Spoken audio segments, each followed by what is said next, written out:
Halo, salam jumpa teman-teman mahasiswa Universitas Terbuka. Kali ini saya akan mencoba memberi gambaran kepada teman-teman bagaimana cara menjawab soal TAP, tugas akhir program UT, agar mendapatkan nilai A.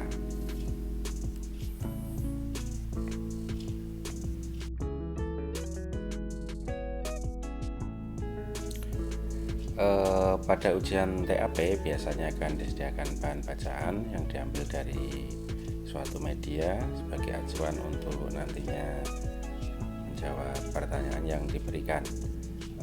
Baiklah, kita akan baca bersama-sama dengan cepat. Bacaan ini berjudul Kampung Bambu Seketi yang Menghidupi. Di tengah kencangnya laju industrialisasi, sebagian warga desa Seketi, Bolongbendo, Sidoarjo, Jawa Timur memilih mempertahankan usaha tradisi anyaman bambu. Mereka percaya usaha yang diwarisi secara turun-temurun itu mampu menghidupi asalkan pelakunya tak segan berevolusi mengikuti selera pasar masa kini. Kosim 55 tahun duduk di teras rumahnya dengan sebilah pisau kecil.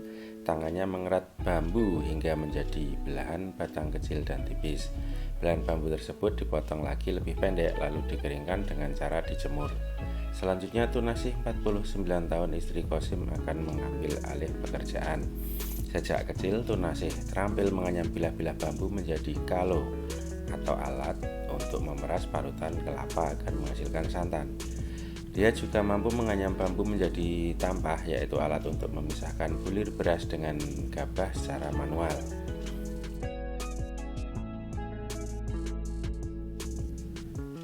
Pedagang inilah yang memasarkan ke Surabaya, Mojokerto, dan Gresik. Permintaan barang cukup lancar. Perajin justru terkendala pada bahan baku bambu karena pohonnya semakin sulit diperoleh di Sidoarjo dan daerah di sekitarnya, kata Ponari yang berburu bambu hingga ke Pacitan.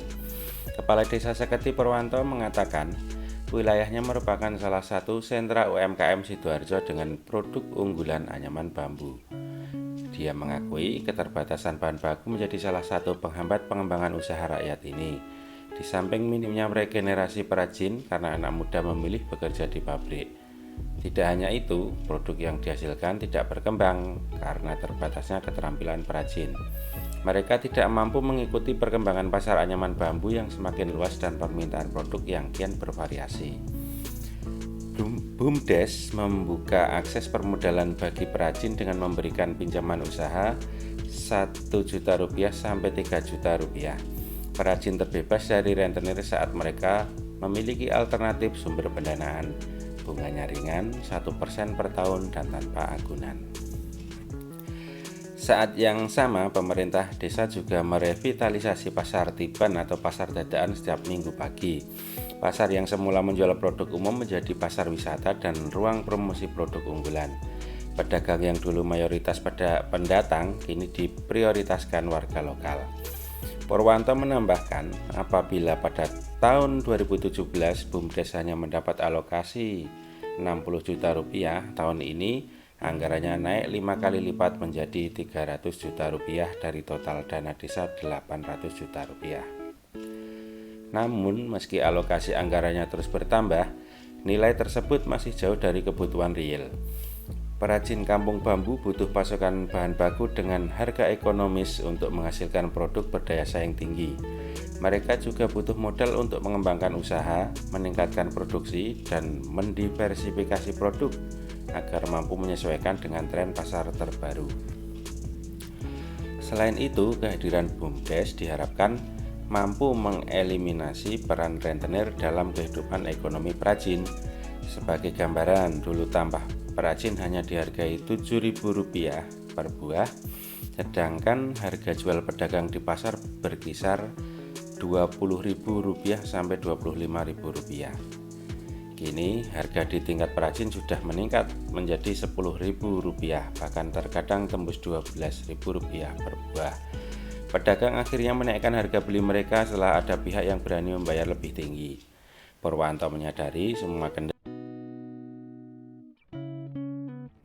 kemudian akan diberikan soal biasanya terdiri dari 3 sampai 4 pertanyaan disesuaikan dengan mata kuliah pendukung TAP-nya.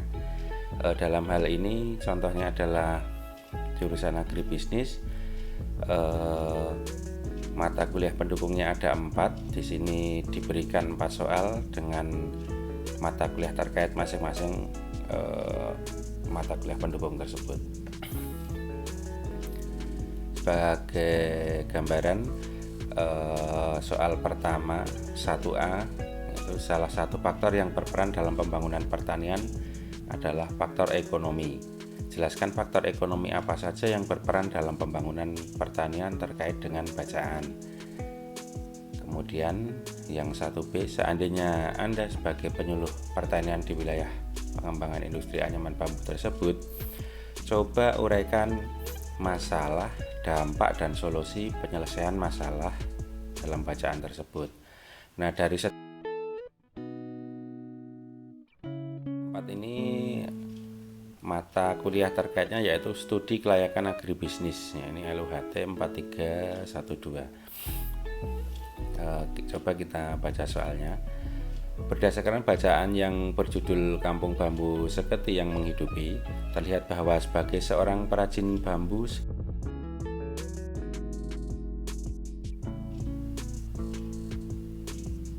kita tidak perlu mengulangi membaca pertanyaannya lagi. Kita akan langsung ke jawaban karena tadi sudah kita baca semua. Jawaban pertanyaan nomor 1 adalah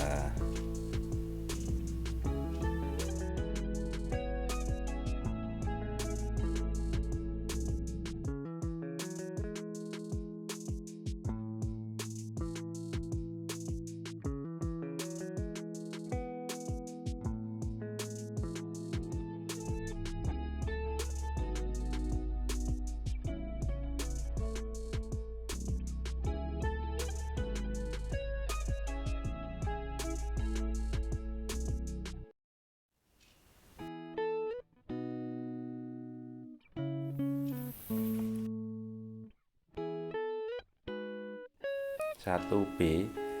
Seandainya Anda sebagai penyuluh pertanian di wilayah pengembangan industri anyaman bambu tersebut, coba uraikan masalah, dampak, dan solusi. Jadi di sini uraikan masalah, dampak, dan solusi penyelesaian masalah dalam bacaan tersebut. Jadi untuk 1B ini kita jawab menjadi 3 bagian. Yang pertama, masalah yang ada. Berdasarkan bacaan kita mencari permasalahan yang ada. Di situ kita temukan bahwa ada 4 permasalahan. Mungkin kalau teman-teman mencari mungkin ada beberapa permasalahan lagi, tapi yang dapat saya simpulkan adalah seperti ini. Mayoritas perajin bambu masih mengerjakan produknya secara manual. Kemudian dampaknya, ini kan masalah yang nomor 1.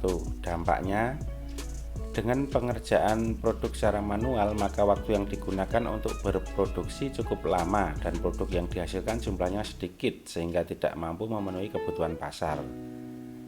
Kemudian solusinya apa? Dari masalah nomor 1, dampak yang ditimbulkan, solusinya adalah di poin C dengan memberikan penyuluhan tentang penggunaan teknologi mesin untuk berproduksi secara lain, antara lain mesin pemotong dan pembelah bambu, jadi lebih cepat bekerjanya.